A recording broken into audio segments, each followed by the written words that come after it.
We're months away for the next edition of Warhammer 40,000. Whether this is a hard rules reset like we had transitioning from 9th to 10th, or a softer reset like we had going from 8th to 9th remains to be seen.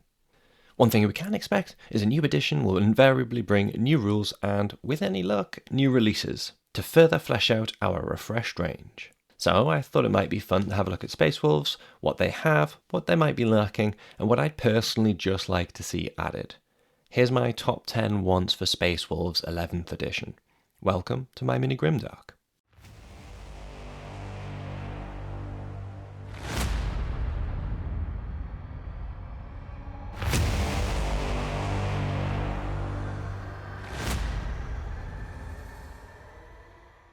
Honourable mentions first. Whilst Space Wolves have a Wolfguard battle leader on foot in Tactics armour, I'd really like to see options for battle leaders in Terminator armour and a battle leader on Thunderwolf. Neither of these units have a generic leadership option, and the battle leader would be awesome in both. I think a Terminator armoured battle leader is most likely on the cards, if either. It seems to be the logical option for a unit that's already been refreshed. The current battle leader brings really interesting buffs and wargear options to the units that they can lead. It makes them a regular in Space Wolves lists. There's real potential for battle leaders in Terminator's armour to do exactly the same thing and give Wolfguard Terminators more flexibility on the tabletop.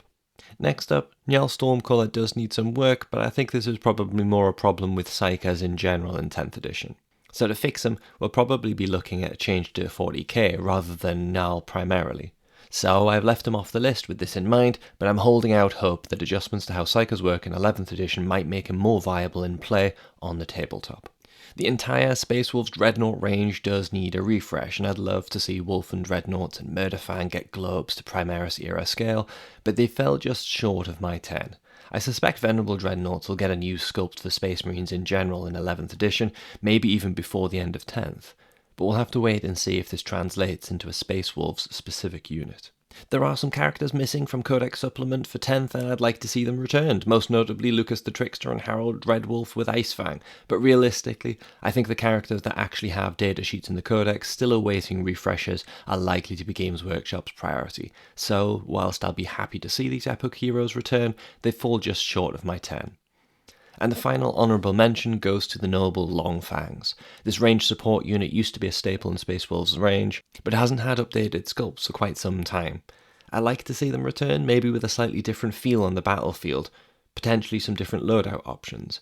But I think this is unlikely at the moment, and to be honest, I think there's a few things I'd be happier to see come in first.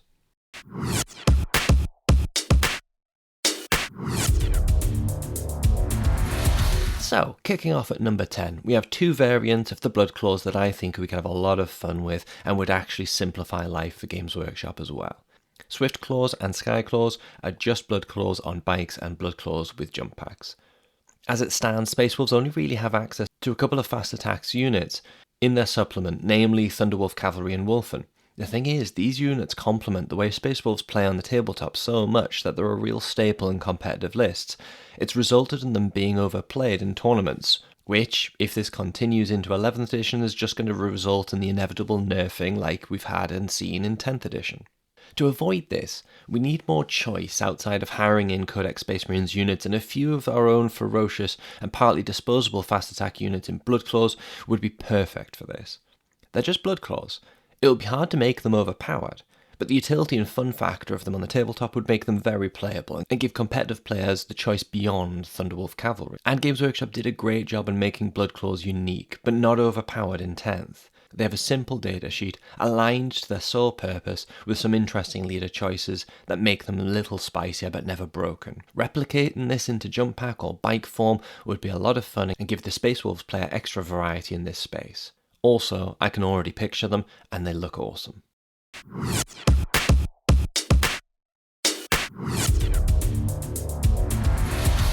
At number 9, when I did my deep dive into Grey Hunters, I predicted they weren't going to get played in competitive meta, and unfortunately this has proven to be accurate.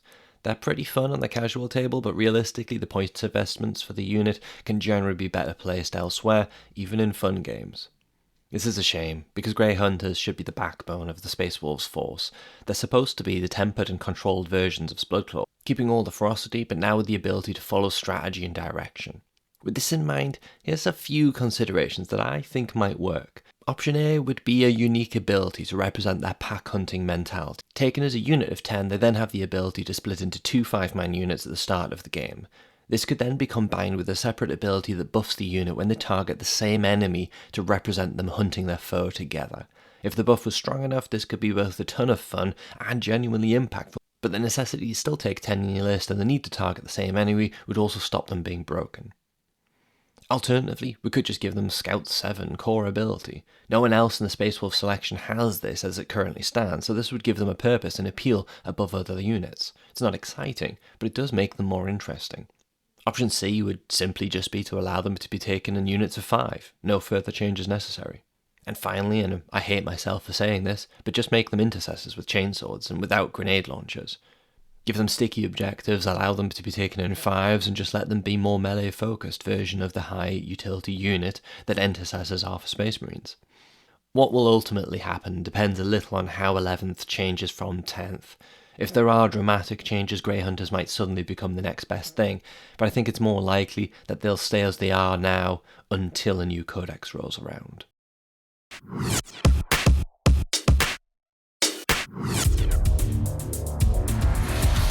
At number 8, I long to run a custom Space Wolf company with their Wolf Lord heading up the charge. Currently, aside from the Great Wolf, if he counts, there's only Ragnar Blackmane available to represent Wolf Lords.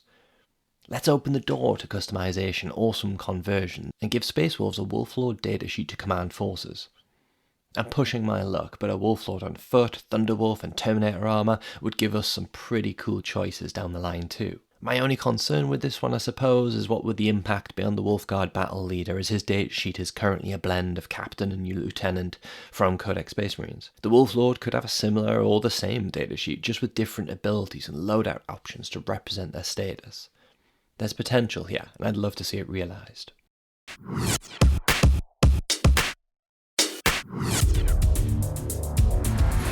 Ulrik was one of the first characters I ever purchased and played in 2nd edition form. I never picked up the current sculpt, if I'm honest. It doesn't offend me, it just lacks the ferocity and warrior reflected in Ulrik's lore for me. He's a great character with loads of flavour and foundation. He's very deserving of a new sculpt and the option to build him with a Helm of Russ on or off in a more dynamic pose. If I'm being cheeky, I think a Primarch glow-up would also be a perfect opportunity to revisit his datasheet, which, like his sculpt in my mind, feels a little bit wooden.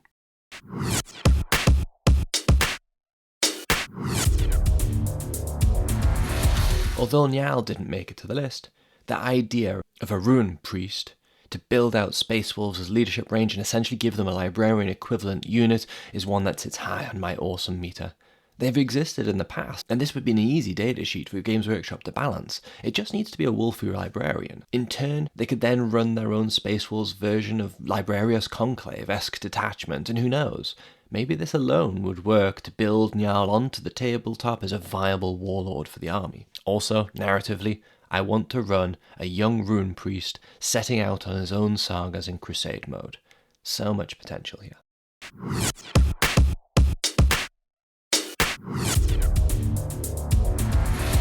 I love the lore in place that Wulfen have on the tabletop and I enjoy the unit's rules and datasheet in 10th in particular, but I've never felt the sculpts have hit the mark for me.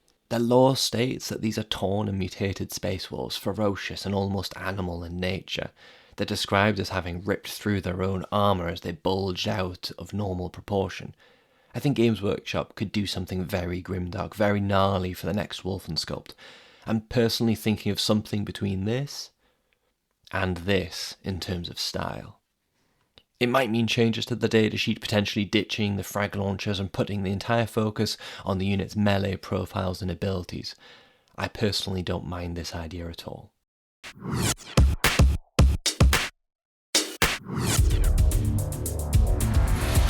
At number 4, as well as desperately necessarily updated sculpts, I'd love to see a Stormlands Task Force Space Wolves style army and detachment. A Wolf Lord or battle leader on Thunderwolf, Harold Red Wolf with Icefang, units of Thunderwolf cavalry supported by Swiftclaws, maybe even Rune priests or Wolf priests on bikes. This is a long shot. In fact, it'll probably never happen, but it should.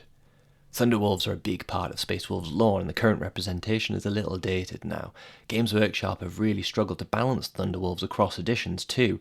The chance to build the unit from the ground up with new sculpts, datasheets, and loadouts would go a long way to giving them opportunity to rectify this.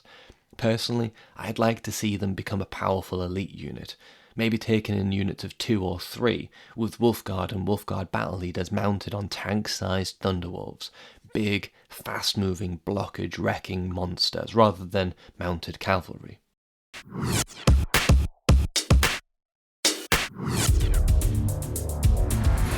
Sitting at number 3, Space Wolf Scouts aren't like standard Astartes Scouts in the lore. These aren't even necessarily new recruits. Space Wolf Scouts are warriors that have been identified to show the traits of the lone wolf, preferring to stalk their prey on the tundra and plains of Fenris alone, using cunning and tenacity to bring down their foes over ferocious bravado like their brothers. As such, they can be recruited from any ranks, really. A dedicated kill team release would allow Games Workshop to go to town on the sculpts and loadout options, hopefully bringing their lore to life on the tabletop and giving them some unique rules to work with. Like the next 2 of this top 10, there's a small part of me hoping this might come to fruition before the end of 10th. Being released via kill team would certainly make way for this being a possibility. With a lot of narrative and reference being made to Armageddon in recent lore, it feels like there's a good chance Kill Team might make its way there, and Space Wolves have a long-standing history with the planet.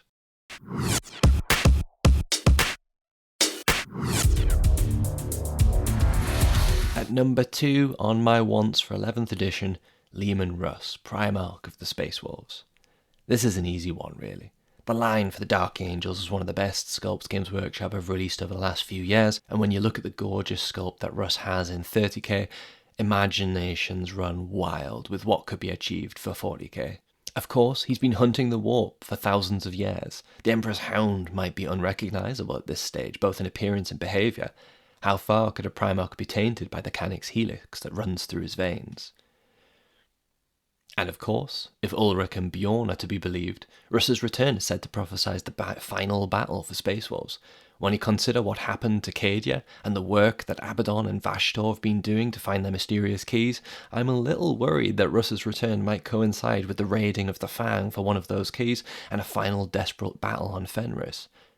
It would make a lot of sense in my mind that the ancient vaults of the Fang, one of the biggest and most fortified structures in the Imperium, would house one of Vashtor's keys within the relics stored there. Rules-wise, Russ might be an easier Primarch to balance as well, something Games Workshop have struggled with at times. Leman has been an auto-take and arguably overpowered for Ultramarines due to his strategic buffs, at times in 10th, where the line has felt a bit underpowered for Dark Angels. Mortarion and Magnus have both felt good for Death Guard and Thousand Suns much of the edition, but Fulgrim and Angron just aren't seeing play in tournaments. As a part-time World Eaters player, I wish Games Workshop would just abandon the return from death rules for Angron and focus on making him a raging bull on the battlefield. That would resolve his balance challenges in my mind. Similarly, Russ is a warrior. Games Workshop can focus on making a Primarch version of Ragnar Blackmane, a melee blender that buffs his Wolfguard unit as a leader, but doesn't need any tricky to balance special rules on the side. This is what I want, a ferocious 350-point melee powerhouse that just shreds everything it catches, but will die to the fire of a well-placed Rogel Dawn if you get careless. A final consideration, narratively. Leman Russ's return is not prophesied to be one of a saviour, but an omen of doom in the final battle. While this might read to imply a final battle for the Space Wolves, Russ's ultimate loyalty is to the Emperor. Perhaps the final battle is not on Ferris at all, but on Terra. I did wonder about Armageddon, but this seems to be too small for a Primarch's return. Then consider the rising tides of Tyranids, unstoppable hordes of orcs, wakening Necrons, and Abaddon and his new BFF Vashtor.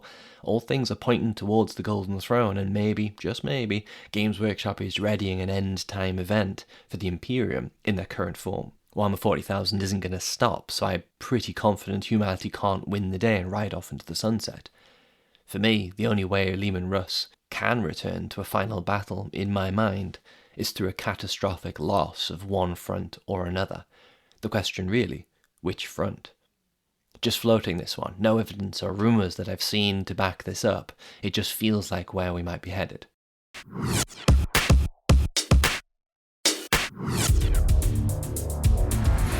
But Leman Russ isn't my number one. My number one ask for 11th edition is a sculpt worthy of the oldest non-Primarch warrior in the Imperium, the ever-loyal and wise Bjorn the Fell-Handed. Bjorn is one of the most impressive characters in the entire Imperium, worthy of being mentioned in the same breath as the likes of Dante and Calgar. He's one of the very few characters that spans both the events of 30k and 40k.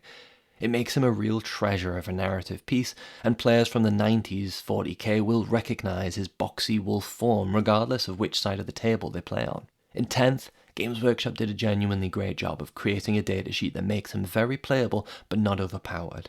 Honestly, if they just bumped his toughness and wounds to Redemptor level, nudged his points accordingly, and then kept his datasheet and abilities otherwise the same, I think everybody would be happy. He feels right for his role. Stylistically, more than anything else for Space Wolves, I want to see Bjorn boosted to that Primaris scale. I'm a little bit torn if I'd like him to retain some of his boxy dreadnought form, or be completely redesigned in Redemptor styling, but either way a scaled up venerable dreadnought covered in runes, trophies and Thunderwolf pelts, armed with a scaled up Fell-Claw, there is a stack of potential in this sculpt. And if Russ is to return to the tabletop, which feels inevitable at some point, and especially if it's to herald one final battle, I'd see Bjorn fulfill his desire to fight beside his lord one last time in a suitably scaled up and glorious form. We obviously won't get all of this, and I'm very aware there's every chance that we won't get any of this next edition, but hey, I'm a dreamer. What do you think? What would find its way to your top 10? Thanks for watching. Keep hobbying.